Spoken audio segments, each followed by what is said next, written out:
warahmatullahi wabarakatuh. My name is Zaid bin Abi Halim. I am at the PHU 4A. I want to share about the meaning of ijarah. The word ijarah in terms of language is divided from the word wa ijarah, ajra, ya ijarah, ajra, which means something given as a reward for an art.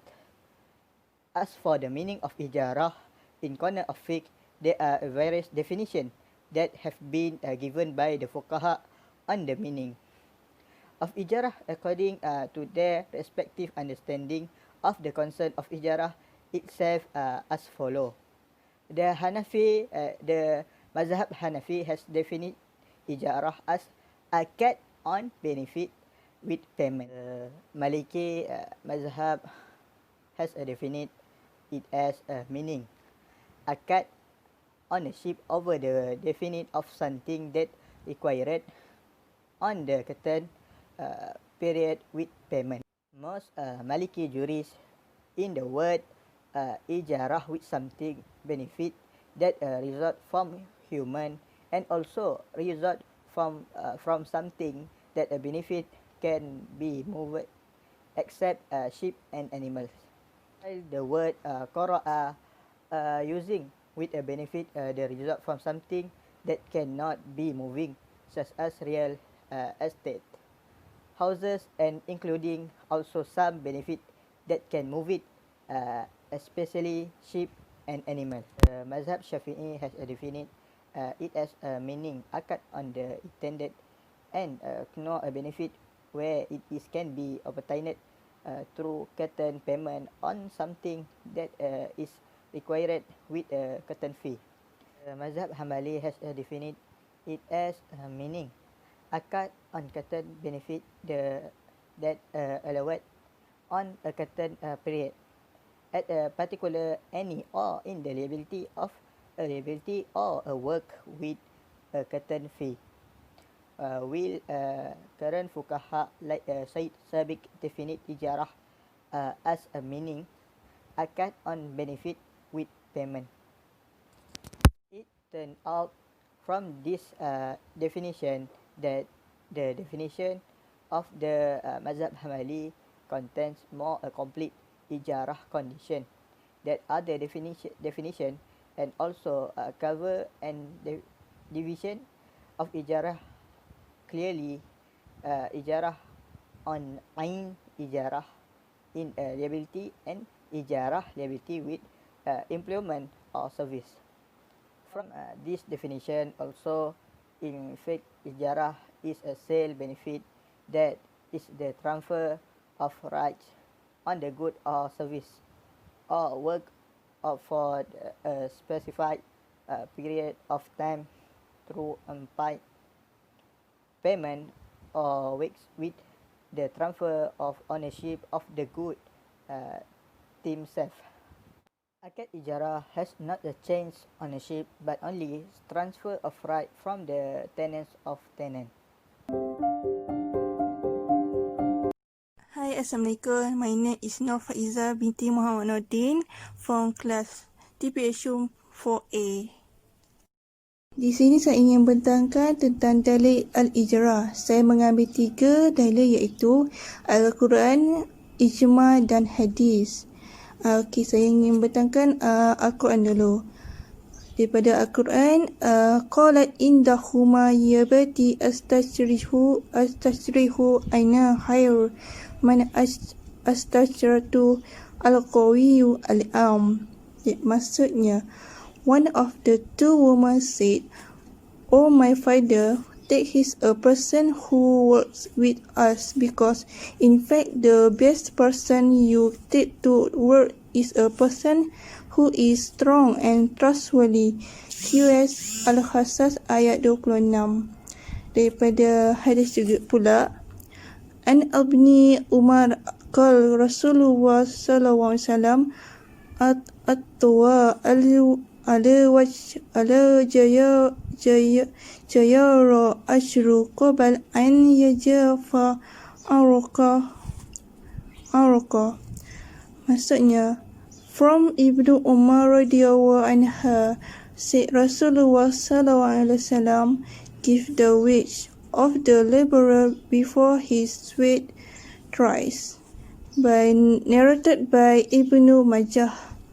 Daripada Ijma pula, Ibnu Rushd said in his book Biyadatul Mujtahid said, indeed Ijarah is allowed by all fuqaha sure.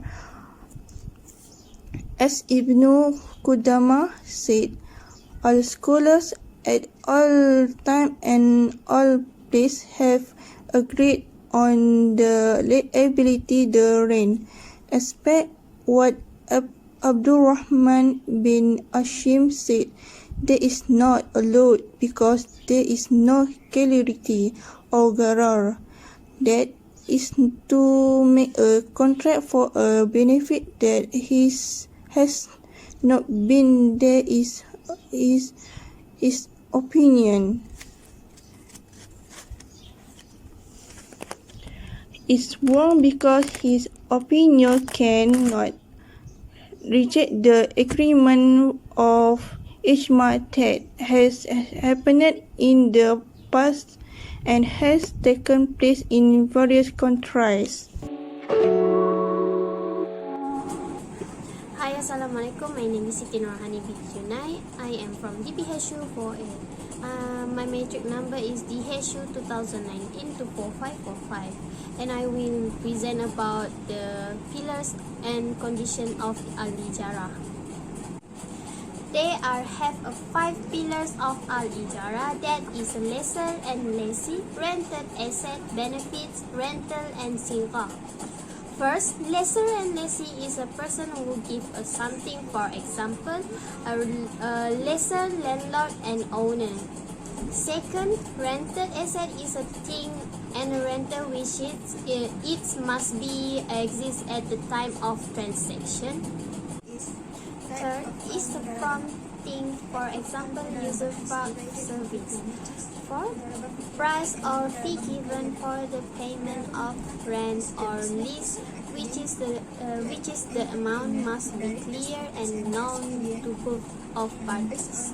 And the last one, sifa, is the one offer and acceptance must be made at the same meeting or session. It is preferable to have a written contract. Okay. Sebagai contoh, saya menjual cookies ini kepada awak dengan harga RM20 dan pembeli itu juga dia berkata saya membeli cookies ini dengan harga RM20 daripada awak. Next, the condition of Al-Ijarah. First, the condition for property. The property must belong to the owner and can be acquired by the lessee for his until the end of tenancy or lease. The property also must be in good condition for leasing and in case of the damage of the asset, not because of the negligence of lessee. Lessor is responsible to repairs. The lessee is responsible to ensure cleanliness and safety of the property. However, in the case of damage due to his negligence, the lessee is liable to pay the compensation, aka daman. The lessee also cannot lease the property to another party. Second, the condition of usufruct. The usufruct can be valued with money but must be valid according Islamic commercial law. Third, the condition for payment. The amount of payment if a rent must be known and can be paid in advance. The payment is not necessarily made in form of cash. If the payment is not in the form of cash money, the goods in return must be specified in quantity, types, and characteristics. Fourth, the condition of sigra. The offer and acceptance should follow all the conditions of the contract sale in Islam. Hi, Assalamualaikum. My name is Nurul and Rashika binti Ramli from class DPHU 4A. Today, I want to talk about Category and types of ijarah. There are two categories in this ijarah, and each category have their own types of ijarah that based on the category. The first category is ijarah that based on subject matter, iaitu ijarah ataupun penyewaan yang berdasarkan sesuatu perkara ataupun benda. There are three types of ijarah in this category. The first type is ijarah ain. In this type of ijarah, it relates to the hiring of any assets or properties in order to get its benefits without transfer of ownership. Jadi, ini bermaksud ijarah ain tidak ada unsur riba yang terlibat dan pemilikan aset tetap kekal. The second type is ijarah amal. This type of ijarah is to lease out the work or service. Maksudnya, ijarah amal ini menyewakan kerja ataupun perkhidmatan. Ia adalah kontrak di antara majikan, pekerja ataupun upah. The third type is ijarah mausufah fi alzimah. The difference of this ijarah from other ijarah is the asset needs to be described in advance. In other words, the asset or the item is not available during the contract. The second category in this ijarah is ijarah that based on contractual relationship, iaitu ijarah yang berdasarkan kontrak hubungan. There are only two types of ijarah in this category. The first type is operating lease, which is this type is the original form of ijarah ain. The asset acquisition is in full ownership of the lesser legal and beneficial ownership. Sewaan operasi ataupun operating lease ini adalah kontrak di mana pemilik membenarkan penyewa untuk guna barangnya untuk tempoh yang tertentu tanpa penukaran pemilik. The second type is financial lease, which is normally used and offered by Islamic bank as financial intermediaries in obtaining desired assets and obtaining cash money for various purposes.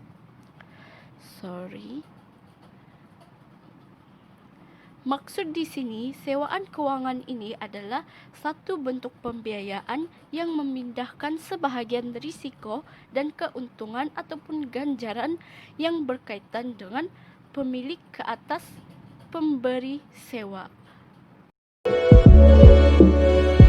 Assalamualaikum.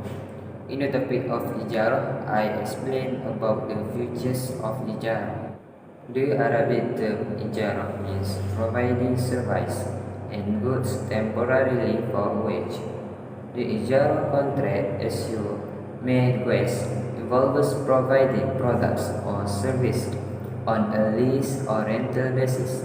In the Ijarah contract, a person or party is given the right to use the object for a period of time. The owner retains the ownership of the assets. The Ijarah contract is similar to conventional lease, in which the owner rents or leases his property or good to a lease for a specified number of periods for a fee.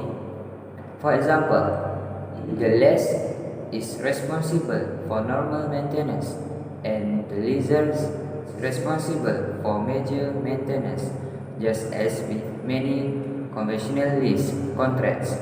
However, the following features of Ijarah differentiate it from a conventional lease.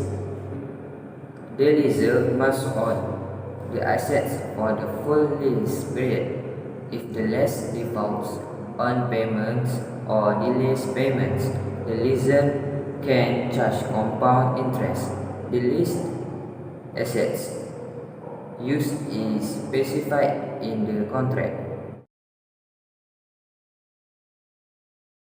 Firstly, number 1, lease ending ownership or lease with ownership. Ijarah wa iqtina or ijarah muntahiyah bitamlik. In this ijarah contract, the leased asset at the end of the lease period. The lease contract does not contain any promise to buy or sell the assets, but the bank may offer a verbal unilateral promise of transfer of ownership or offer a purchase schedule for the asset.